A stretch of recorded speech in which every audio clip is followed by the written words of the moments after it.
5, 4, 3, 2, 1, 0.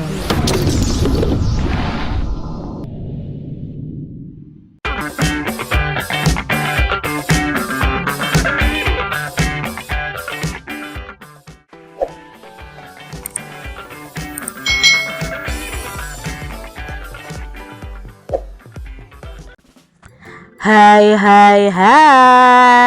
selamat datang di channel YouTube Kak Citra. Apa kabar adik-adik semuanya? Kak Citra berharap kalian dalam keadaan yang baik, sehat, dan siap untuk belajar ya. Hari ini kita akan belajar bersama-sama di tema 5 tentang cuaca, subtema 4 cuaca, musim, dan iklim, pembelajaran yang pertama. Mari adik-adik kita belajar dengan penuh semangat ya. Perhatikan gambar berikut ini. Adik-adik tentu mengamati ya bagaimana cuaca itu ada perubahan dari cerah, berawan ya, cerah, berawan, panas, lalu hujan. Indonesia adalah negara yang berada di garis khatulistiwa bumi. Musim di negara kita hanya ada 2 jenis, yaitu musim hujan dan musim kemarau. Jika cuaca cerah berlangsung terus-menerus, tanda musim kemarau sedang berlangsung. Sesekali cuaca berawan.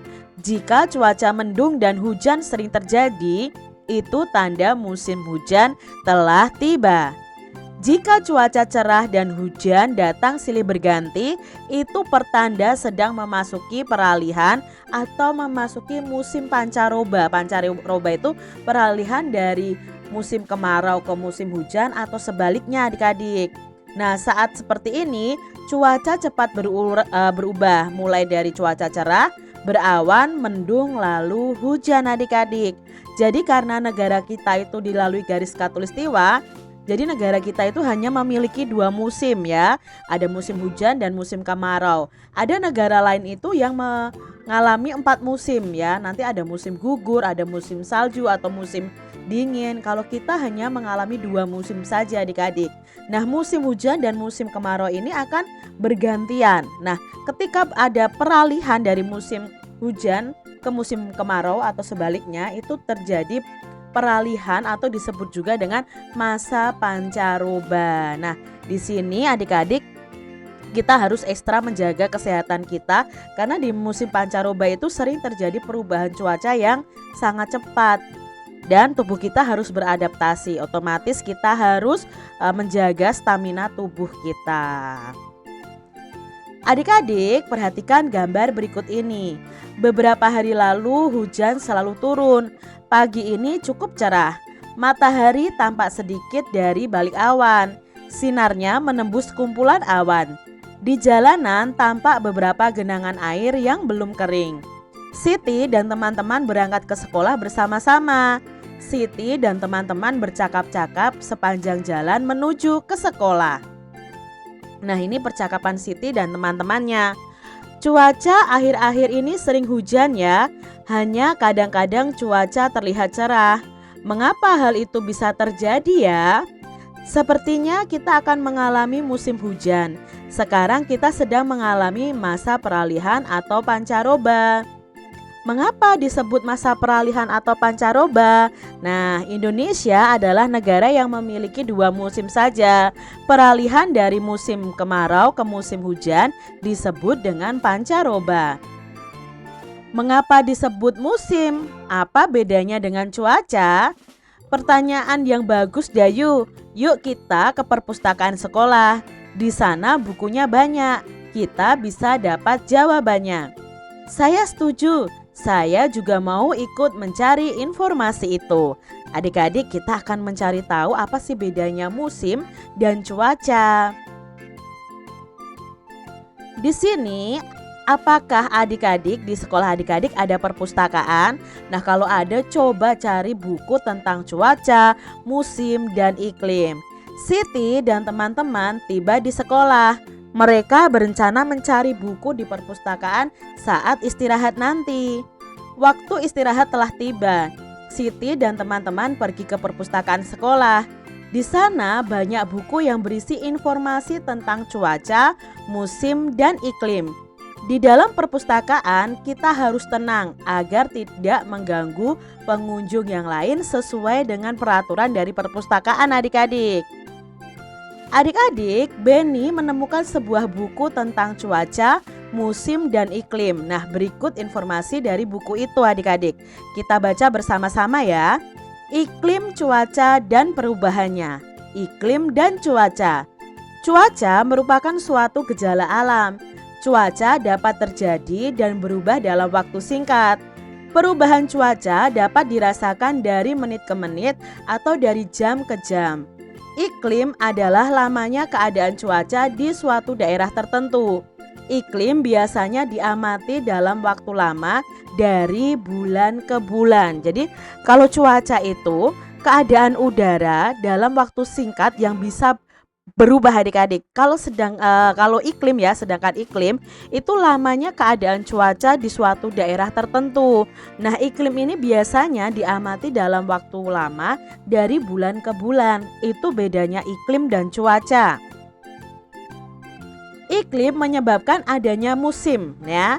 Nah, ada contohnya musim dingin, panas, semi, gugur, hujan, dan kemarau. Iklim dipengaruhi letak suatu negara di bumi ini. Oleh karena itu, beberapa negara memiliki musim yang berbeda. Ada negara yang memiliki 4 musim. 4 musim itu ada musim semi, musim panas, musim gugur, lalu musim dingin ya. Di sini ada salju. Contohnya adalah negara Jepang yang mengalami 4 musim. Ada juga yang memiliki 2 musim, seperti musim hujan dan musim kemarau yang dialami oleh negara kita yaitu Indonesia, hanya mengalami 2 musim saja. Indonesia terletak di garis khatulistiwa atau ekuator. Nah, iklim di Indonesia disebut iklim tropis dan memiliki 2 musim. Musim hujan terjadi pada bulan Oktober sampai Februari. Sedangkan musim kemarau itu terjadi pada bulan Maret sampai September. Jadi kalau musim hujan itu diperkirakan itu di bulan Oktober sampai Februari. Kalau sekarang masih di bulan Januari, otomatis kita itu masih di musim hujan. Sedangkan musim kemarau itu bisa terjadi antara bulan Maret sampai September ya adik-adik ya. Diambil dari bumiindonesia.wordpress.com. Adik-adik, informasi apa saja yang diperoleh dari bacaan tersebut? Nah, informasi yang kita peroleh dari bacaan tersebut, yang pertama, cuaca itu merupakan suatu gejala alam. Yang kedua, iklim adalah lamanya keadaan cuaca di suatu daerah tertentu. Iklim itu menyebabkan adanya musim. Contohnya ada musim dingin, panas, semi, gugur, hujan, dan kemarau. Iklim sendiri dipengaruhi letak suatu negara di Indonesia. Contohnya negara Indonesia itu kan terletak di garis khatulistiwa. Jadi iklimnya hanya 2, yaitu musimnya ada 2, yaitu musim hujan dan musim kemarau. Berbeda dengan Jepang. Jepang itu tidak terletak di garis khatulistiwa, jadi bisa mengalami 4 musim. Nah, adik-adik, Indonesia terletak di garis khatulistiwa atau di garis ekuator. Iklim di Indonesia disebut iklim tropis dan memiliki 2 musim. Musim hujannya terjadi pada bulan Oktober sampai Februari, sedangkan musim kemaraunya terjadi pada bulan Maret sampai September. Nah, adik-adik, itu tadi informasi yang bisa kita ambil dari bacaan tadi.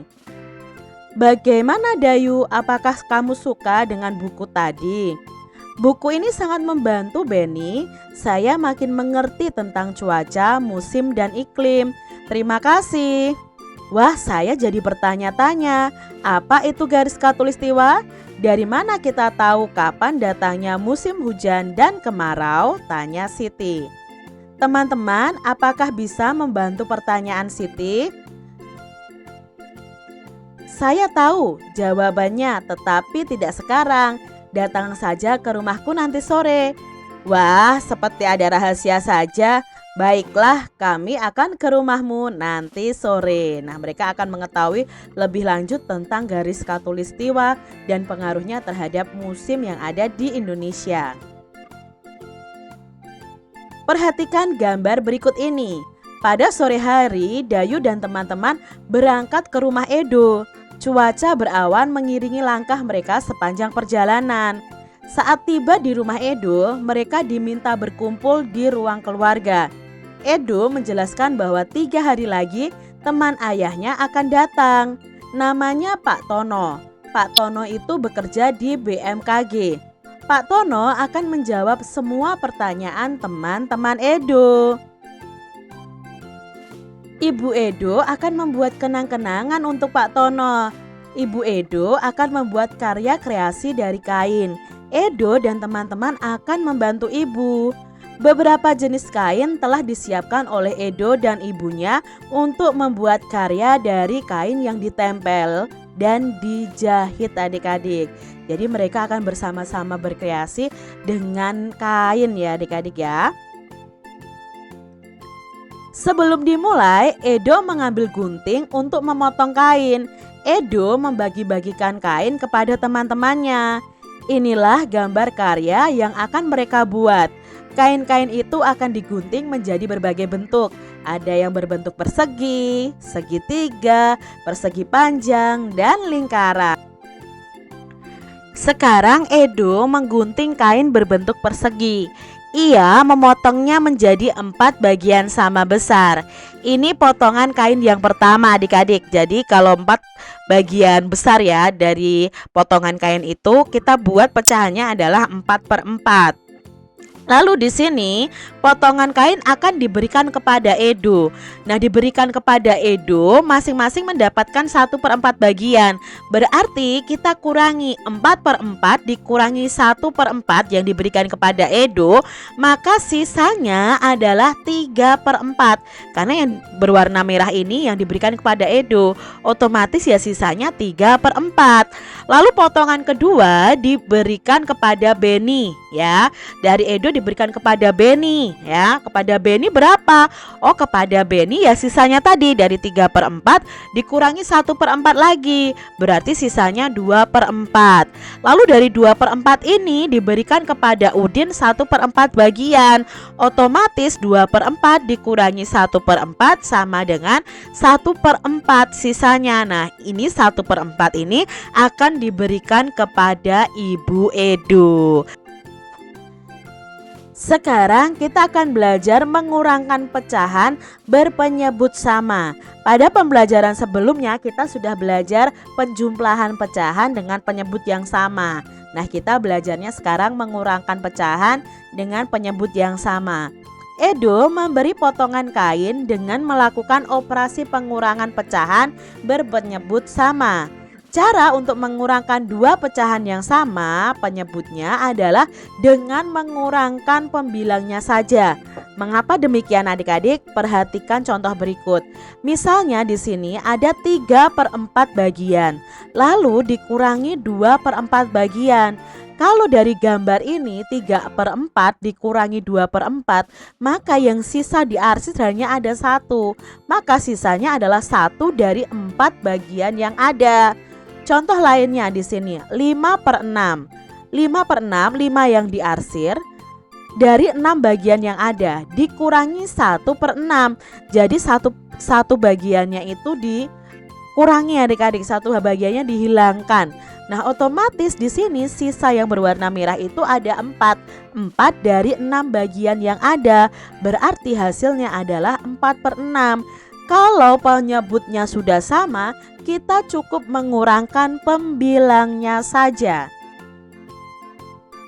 Untuk mengurangkan pecahan dengan penyebut sama, kita hanya perlu mengurangkan pembilangnya. Sedangkan penyebutnya masih tetap adik-adik.